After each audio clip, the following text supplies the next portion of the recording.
Okay, with that, I just want to let everyone know that we are going to be recording this session. So if you're uncomfortable with your visuals or sound being captured in that, please just turn them off for now. And I will let you know that we're not going to be recording for the question period at the end. So don't worry about that portion. Hi, everybody. To those of you that I haven't met before, my name is Kefra Beckett, and I am the Conservation Coordinator at BC Nature. I'm really excited to see you all interested in this project that we've been working on called the Municipal Protected Areas Project. And yeah, excited to share more information about what that entails. Before jumping into that, I also want to introduce Andrew Banks, who is the MPAP project manager. Andrew, do you want to say anything before we start? I just want to say I'm very excited to be here and just give everybody a little bit of background to me. I've been a parks manager for over 24 years in municipalities, and I'm very excited to be in this project and leverage my experience and knowledge of municipalities to push this project forward and work with Kefra on this and Stuart. Yes, we're very lucky to have Andrew join us with all of his expertise. One last housekeeping item. So we're going to be giving about a 20-minute presentation. I'm sure there will probably be some questions that come up for you during that, but please hold on to them until the end of the presentation. We have a generous amount of time for discussion and questions at the end. If you really feel like you can't hold on to that question, feel free to pop that into the chat and we can get to it once we're done. Okay. I'd like to start by acknowledging that I'm conducting this work on the traditional, ancestral, and unceded territories of the Musqueam, Squamish, and Tsleil-Waututh nations, and that BC Nature is committed to reconciliation, decolonization, and building relationships within our communities. Earlier this summer, we hired an Indigenous communications liaison who's helping guide us through this work, and I'm really excited to see where that will take us for this project and beyond. As I'm sure all of you here are aware, BC Nature has a very lovely mission to know nature and keep it worth knowing. And we believe that this project is in full support of that mission. And yeah, excited to share the details. But before I jump into those descriptions of what this project is, I want to just start by setting some context for this work. Last year, the 15th conference of the parties to the United Nations Convention on Biological Diversity, also known as COP15, was held in Montreal. And this was an international meeting that brought together governments from around the world. During this conference, many decisions were made in alignment with their framework to halt and reverse global biodiversity loss. And among these decisions was a Canadian commitment to protect 30% of land and water by 2030. This is often referred to as simply 30 by 30. This commitment led to the creation of a Municipal Protected Areas Project, which is an initiative led by ourselves, BC Nature, and 4 other partnering organizations across Canada to help reach 30 by 30. There are a few main focuses of this initiative, but the first of which is simply raising the awareness of this goal and also the important role that municipalities and local governments can play in achieving this goal. And just so that we're all clear, the term municipality is used very broadly here, and it's mostly just a term to be able to encompass all forms of local government. And so in this case, we are working with regional districts as well. We're really excited to celebrate the roles of local governments, as they're often in a unique position by owning and managing much of the remaining natural areas in densely populated areas and continuously developing areas, especially when we're considering southern Canada, which is where this project began. Not only that, but much of the population are most familiar with their local natural areas in their own municipality. So we're hoping that highlighting this work in people's own backyard will facilitate greater awareness and engagement of this project. 30 by 30 can feel like a pretty ambitious goal to some. And so in that case, we often need to break those problems down into different steps to figure out how to get there. In this case, the first important part of this project is focusing on identifying and cataloging where we currently stand. So that is basically how much land and water is already currently protected through various mechanisms across Canada. And when I talk about protective mechanisms, I'm talking about bylaws, conservation covenants, parkland dedication, and so on.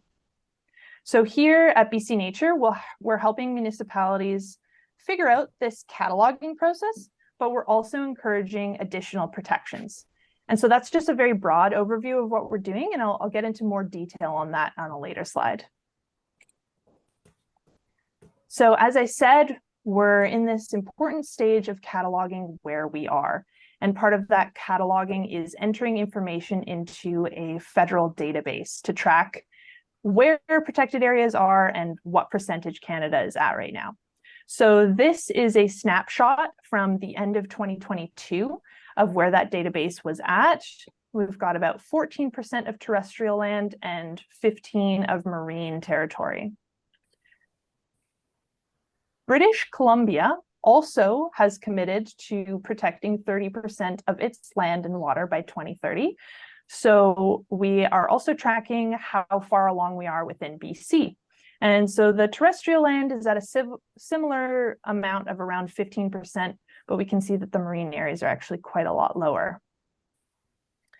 Not only do we know that the amount of protected and conserved areas is really important for biodiversity, we also know the essential need of having protected areas throughout BC. And so this is another highlighted great use of this Municipal Protected Areas project, in that we're trying to work with as many different local areas throughout BC and get that patchwork of essential natural areas throughout. Okay, I'm going to pass it over to Andrew here for the next few slides. Oh, you're muted. Thanks. Thank you, Kevin. So local governments are very, very important to achieving Canada's biodiversity goals. It requires a comprehensive approach where all levels of government, including municipalities, need to work together. Municipalities are often located near biodiversity hotspots and thus play a critical role in ensuring the protection of biodiversity within those areas. As such, municipalities have a unique opportunity to contribute to the quality of an existing and growing national network of protected and conserved areas. As per the slide, municipalities also play a critical role in local adaptation to climate change. This can range from broad planning initiatives such as OCPs, creating development areas around wildfire protection zones, flood protection zones, to what we're discussing this evening, which is the protection of biodiverse areas in communities. It has also been recognized that municipal protected areas are underreported in the Canadian database. Hence, this project's push to register locally protected areas. Next slide, please. So why should municipalities participate in MPAP? Well, municipal protected areas are integral to achieving Canada's biodiversity goals. This project allows municipalities to assist with Canadians' commitment on a local level. It can provide recognition to communities and their efforts to deal with conserving and protecting biodiversity. This project allows municipalities to validate their approach and policy for the protection of local natural areas. This project allows municipalities to leverage you and your local club's local knowledge. You probably know more than your municipality about the biodiversity wealth of your area. And finally, when you document what you have, you are always in a better position to seek funding to either conserve your protected areas or seek funding to expand your existing protected areas. Back to you, Kefra. Great. Okay, thanks, Andrew. Now, this brings us to what exactly is a protected or conserved area. And I know that this is a very broad term, and two people might think of vastly different things when they hear that term. So this is why the government provides a very thorough guide to work through to determine if an area is considered protected or conserved based off of their guidelines. This set of guidelines essentially boils down to 4 main criteria. The first of which, a site needs to have clearly defined boundaries, and it also needs to achieve conservation of biodiversity there in that spot. There also needs to be mechanisms in place that are prohibiting actions that are not compatible with conservation.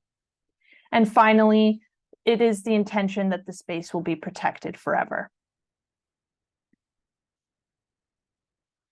Like I mentioned, there are some pretty specific guidelines to assess, and although I boiled it down to 4 main criteria just now, it's actually a pretty lengthy process to work through an assessment for a specific site before entering it into the federal database. And unfortunately, many local governments just do not have the capacity to undertake that work themselves. So this is where we come in. We can help them not only figure out what lands might already meet the criteria, but do that assessment process for them and enter it into the database after their permission has been given. We also are really celebrating the collaboration with our local naturalist clubs within each municipality that we've begun working with. And there's been a couple of different ways that can help this project. We know that there's a wealth of knowledge coming from members across the province about their own local areas that are of high conservation value. And we really want to celebrate that use. And if you would like to engage in this project, if you would like to bring this project to your own local context, there's a couple of different ways that you can be involved. The first of which is just communicating the project and advocating for it. So we have had some of our greatest success in municipalities to date by being connected with relevant staff members or counselors through some of our club members that know them personally. And it's also really important for them to see that there's excitement from the public about their local government participating in a program like this.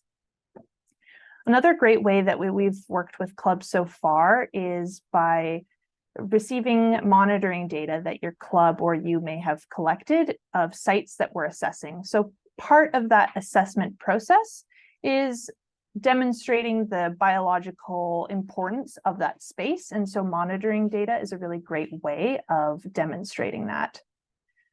Another fun way that we would like to upkeep the engagement with an area, maybe bring more highlight to the importance of this area would be through a BioBlitz. And not only would it raise the awareness of that area, but it would also give us some more up-to-date information about what species are using that space.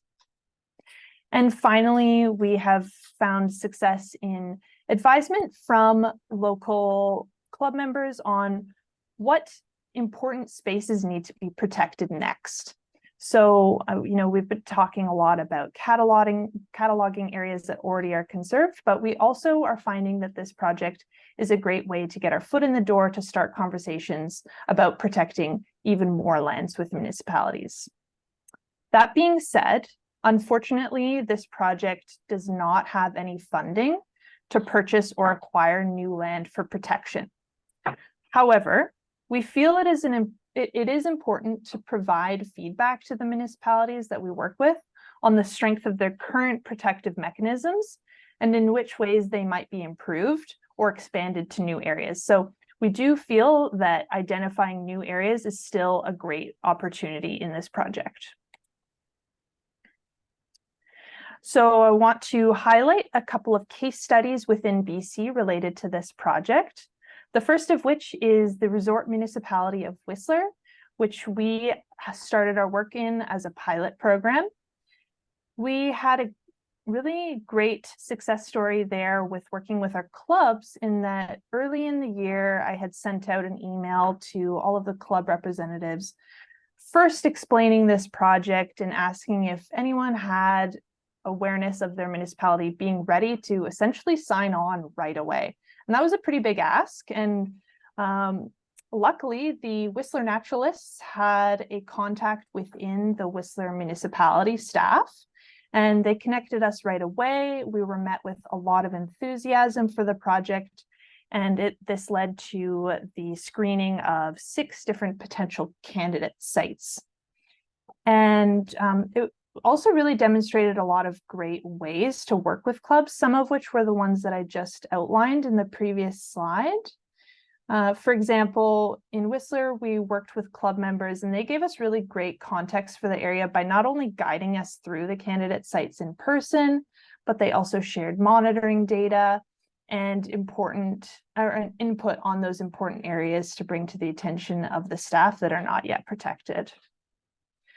The next example is the Capital Regional District. This is not an example that we have worked personally with for the submission, but it is a great way to highlight how this can be expanded to regional districts and not just townships or cities, and how much area might actually be potentially entered in that context.